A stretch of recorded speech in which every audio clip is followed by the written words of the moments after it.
परिनिर्वाण है।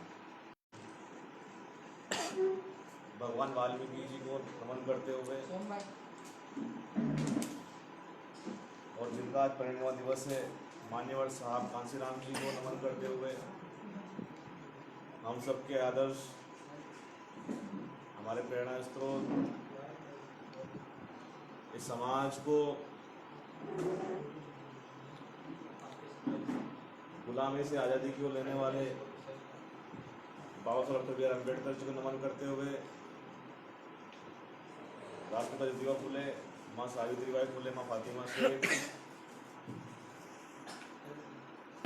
और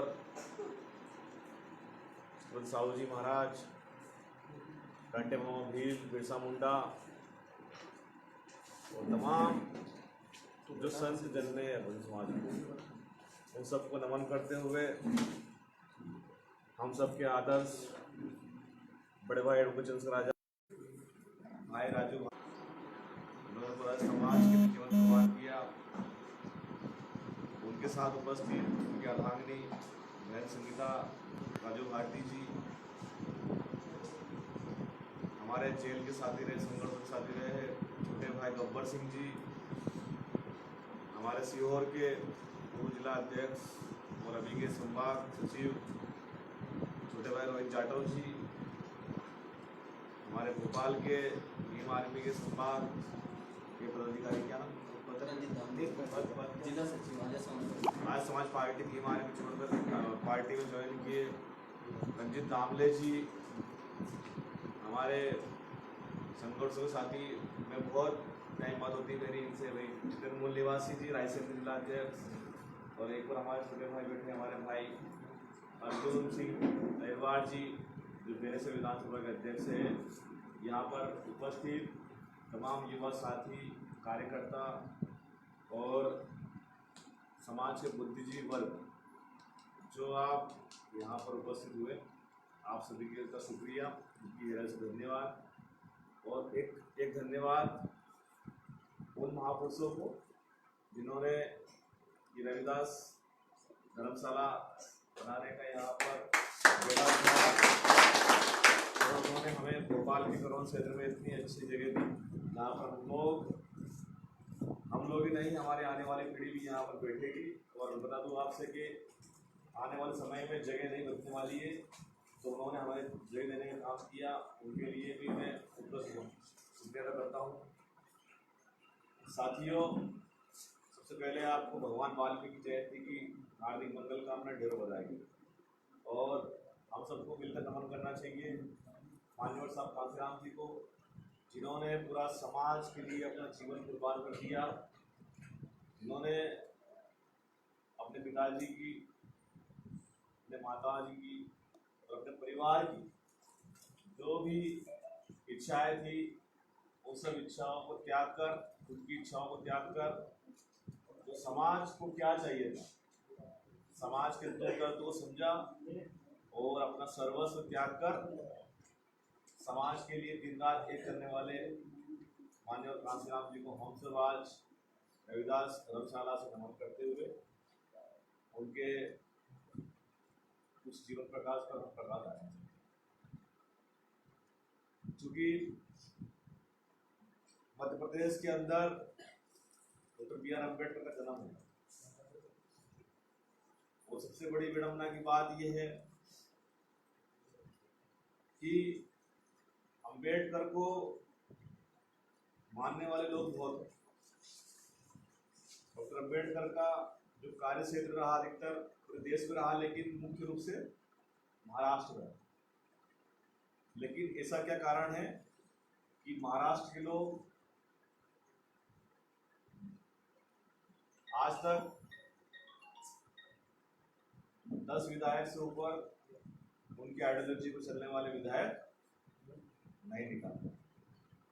अब कैसा क्या करेंगे? ठीक उसी प्रकार डॉक्टर बी आर अम्बेडकर का जन्म मध्य प्रदेश में हुआ और मान्यवर साहब कांसीराम जी ने यहाँ पर काम किया, समाज को तैयार किया।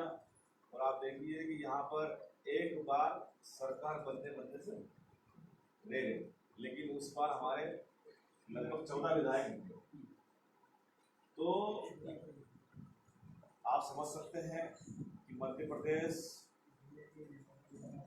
पुराने जमाने से ही एक क्रांति भूमि रहा।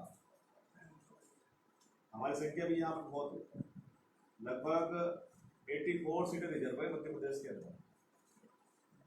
SC ST को मिलाकर 84 सीट, 84 सीट रिजर्व है और लगभग 100 सीट ऐसी है जहाँ पर दलित और आदिवासी भी डिसाइड करता है कि भाई, मुस्लिम डिसाइड करता है कि भाई कौन जीते। और लगभग 150 सीटें ऐसी है जहाँ पर हमारा OBC भाई ये तय करता है कि भाई कौन जीता है कौन आए। तो इन सब चीजों को हमें पढ़ना होगा, तैयार करना। क्योंकि आज भोपाल के अंदर अगर यहाँ पर जो बैठे मेरे साथी जो मंच पर बैठे हैं, आप बैठे सामने साथी, अगर आप लोग तय कर लें कि हम लोग यहाँ पर, हमारी संख्या कम नहीं, अगर हम लोग यहाँ पर SC ST OBC और अल्पसंख्यक मिलकर अगर हम लोग इस समाज को, इस सरकार को घेरने का काम करें, तो ऐसी शिवराज सिंह चौहान की ताकत नहीं कि वो आपको CM हाउस घेरने से रोक। अभी तक क्या होता था कि भाई भोपाल राजधानी है, लेकिन जब जब भी हम लोग ज्ञापन या आंदोलन के लिए बोलते थे तो यहाँ पर आंदोलन के नाम पे 10-15 लोग से ज्यादा नहीं निकले। लेकिन फिर भी हमने भोपाल हमारी राजधानी। अब जब पार्टी पूरे प्रदेश के अंदर इतनी अच्छी ग्रोथ कर रही है तो भोपाल भी भाई क्यों पीछे है। तो यहाँ के साथी हैं, पदाधिकारी हैं, उनको सोचना चाहिए कि अब हम लोग चाहे कुछ भी हो जाए, हमें घर बार खाना पीना सब कुछ छोड़ना पड़े, लेकिन हमें इस भोपाल को तैयार करना है। क्योंकि अगर हम लोग इस भोपाल को तैयार करने में सफल हो गए, ये सेंटर पॉइंट है भोपाल, यहाँ से निकली हुई ऊर्जा पूरे प्रदेश में फैलेगी और यहाँ पर मुख्यमंत्री की गद्दी पर बिठाने में भोपाल का एक महत्वपूर्ण रोल होने वाला है। लेकिन उसके लिए हमें दृढ़ संकल्पित होना पड़ेगा। साथियों, भीम आर्मी भारत एकता मिशन की स्थापना 2015 में और भाई राजू भाटी जी, विलास बल्ले जी और यहाँ पर बहुत सारे साथी से बैठे हैं कि हम लोग 2015 के पहले से हम लोग काम कर रहे हैं।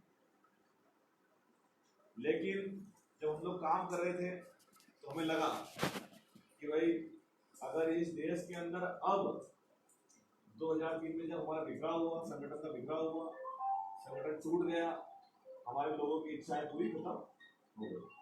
राजू भारती जी जैसे, विलास बल्ले जी पिताजी जैसे और भी बहुत सारे जो साथी हैं, 94 में उन्होंने अपनी नौकरी छोड़कर मिशन के लिए आगे आए। लेकिन आज आप देखिए कि उनकी हालत क्या है। तो ये जो भीम आर्मी है, मैं आपको पूर्ण विश्वास दिलाता हूँ कि भीम आर्मी में भविष्य में चलकर ऐसा कुछ भी होने वाला, कि भीम आर्मी एक अपनी अलग विंग है और पार्टी अपनी एक अलग विंग है।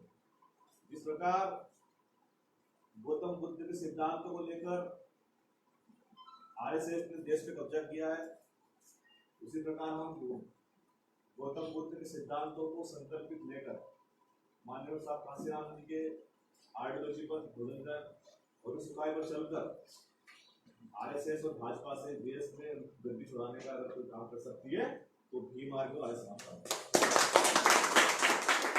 साथियों, ये कोई बच्चों का खेल नहीं। आप देख सकते हैं कि भाई अभी एक संगठन है, उन्होंने कॉल बुलाई थी कि हम RSS के मुख्यालय का घेराव, क्या सफल हो पाए हम लोग?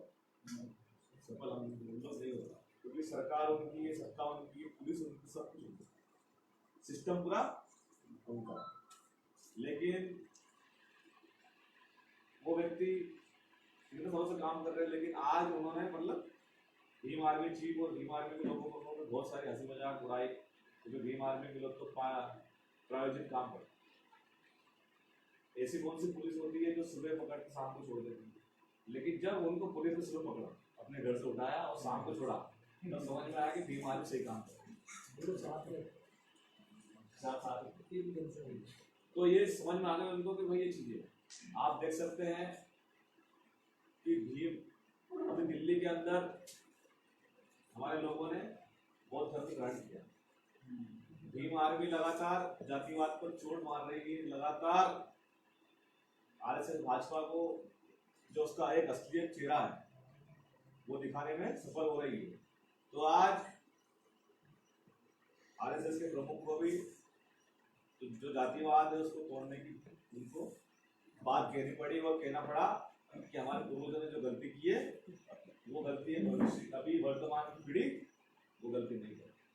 उनको ये डर बैठ गया है कि अब भीम आर्मी या समाज पार्टी देश के अंदर सरकार बनाने चाह रही है। अब सरकार कैसे बनाएगी भाई, ये बच्चों के खेल नहीं, ये एजेंडा है।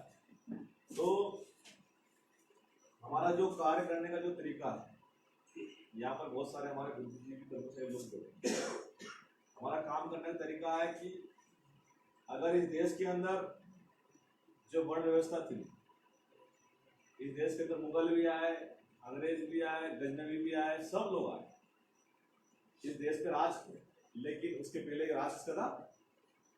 राज हमारा, इसका राज था भोजन राज था। हमारे यहाँ पर जाति प्रथा बिल्कुल नहीं थी, हम लोग कबीलावादी थे और यहाँ पर सिर्फ दो ही जाति थी, एक नहीं जाति नहीं थी, प्रजाति थी, सिर्फ एक पुरुष और एक महिला, और हम लोग बड़े भाईचारे से थे। इस भाईचारे को अटैक करके अनार्य लोगों ने आए और उन्होंने हमारे देश पर हमारे लोगों को बेवकूफ बनाया और एक षड्यंत्र के तहत हमारे राजाओं की हत्या की और हम लोगों को गुलाम। हमारी संस्कृति नागवंशी थी, हम लोग बौद्ध थे, हम लोग यहाँ के राजा थे, लेकिन हम लोगों को गुलाम बनाया गया। तो गुलाम बनाने के बाद में वर्ण व्यवस्था बनाने का लोगों ने काम किया और वर्ण व्यवस्था के हिसाब से हम लोगों को काम बांटे कि भाई नाई ये बाल काटने का काम करेगा, तेल निकालने का काम करेगा, धोबी कपड़े धोने का काम करेगा, सुतार लकड़ी का काम करेगा, लोहार लोहे का काम करेगा, चमार चमड़े सिलने का काम करेगा, और वहाँ भंगी वे शौचालय साफ करने का काम करेगा, पूर्वी खेती का काम करने का काम करेगा, काशी खेती करने का काम करेगा। तो उन्होंने अपनी व्यवस्था के अनुसार ये सब चीजें की, लेकिन इन सब व्यवस्थाओं को अगर पहली बार